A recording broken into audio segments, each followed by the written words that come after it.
Hi family, and for those of you that are new here, welcome to the new era of eating healthy. Today, I will be showing you how to make unleavened bread. So if this is something that you are interested in, please consider watching thoroughly so that you can win at making unleavened bread. And if you haven't subscribed as yet, please consider subscribing so that you can see more videos similar to this and more. Stay tuned. So the three simple ingredients that you will need to make this unleavened bread is your flour, and today I will be using spelt flour. The reason why I chose to use spelt flour is because it is high in fiber and protein, it is very light on the stomach and easy to digest. It is also versatile, and for me, how I grew up was using the regular white flour. This has been the only flour, to be honest with you, that has agreed to myself to prevent myself from going back to my former ways. And so yeah, but comment below which type of flour that you're using, and also the type of flour can also affect how you will prepare the unleavened bread. Some come very grainy, some come fine, and we all do know that there are so many organic flours out there that you can use. And then we're going to use some spring water and then some olive oil, and then you'll need a spatula, measuring cup, and a scale and a bowl. Okay, let's get right into it. Using our scale, we're going to start off by adding our spelt flour to the bowl, 0.325 pounds. Next, we're going to add 3 ounces of spring water. We're going to mix that together until everything is combined. Okay, and then we're going to add a little bit of spelt flour onto the surface, adding the kneaded mixture. We're going to knead it. Add a little flour when necessary, flatten it out, and then we're going to scale it to 0.125 pounds each. And there you have it. We got 4. Okay, then we're going to knead them into balls. And once we get all of them kneaded into balls, we are going to turn on our stove. Ensure to put it on low heat. Okay, the pot is going to get hot whilst we're kneading our flatbreads.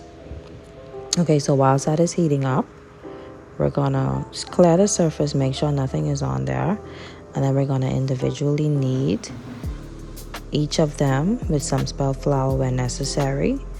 And then we're going to get the rolling pin and roll out the dough in whichever shape you want, but I try to roll it out round as possible.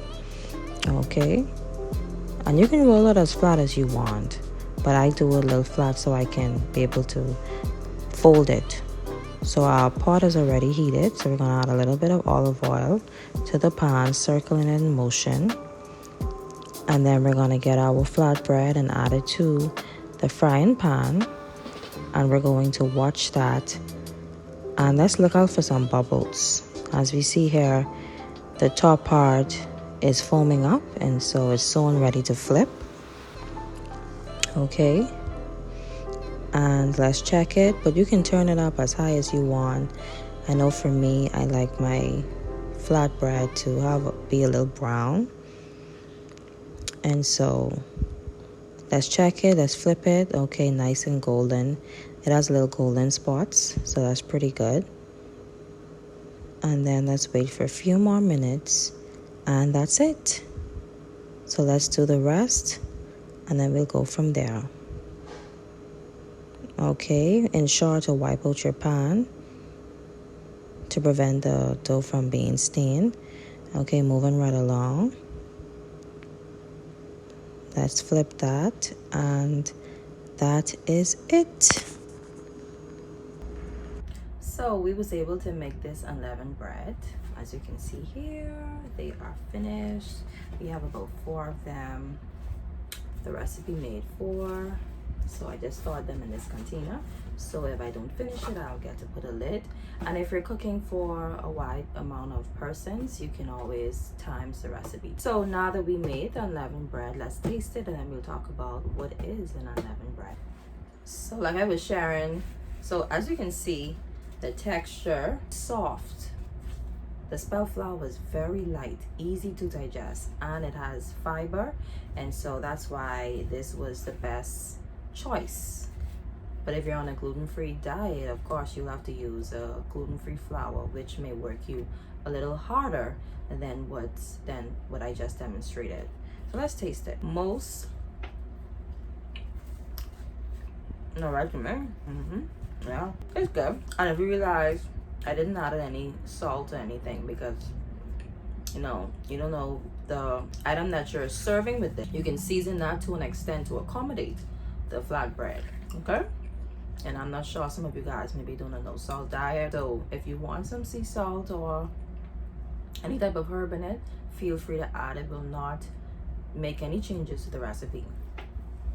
So there you have it. Can be used for sandwiches, can be served as soup, wrap, whatever. So with that being said, an unleavened bread is a bread made without yeast or any raising agents. And so this bread, this flatbread, in which you may find most of the unleavened breads in flatbread forms, because we know that the bread that comes in a loaf, people purchase them because they're very soft. The yeast makes it soft and has a expandable texture. And so we know that if we try to do an unleavened bread in a bread form, the texture will come out hard. So it's better to do it flat, like a tortilla, or to make a sandwich to accommodate a softer texture. Okay. And so like I was saying, this bread is vegan, vegetarian, and alkaline vegan friendly. The only difference if you're on an alkaline vegan diet is that for the oil, the olive oil should not be heated, so you can use grapeseed oil. But to accommodate vegan, vegetarian, and alkaline, I use the spelt flour, and I use spring water and olive oil. But remember, for alkaline vegans, the oil to heat can be avocado or grapeseed oil. So that's it. Thank you so much for watching my video. Looking forward and seeing you in my next video. If you haven't done subscribing as yet, please consider subscribing so that we can post more videos similar to this and other videos. So see you later. Bye.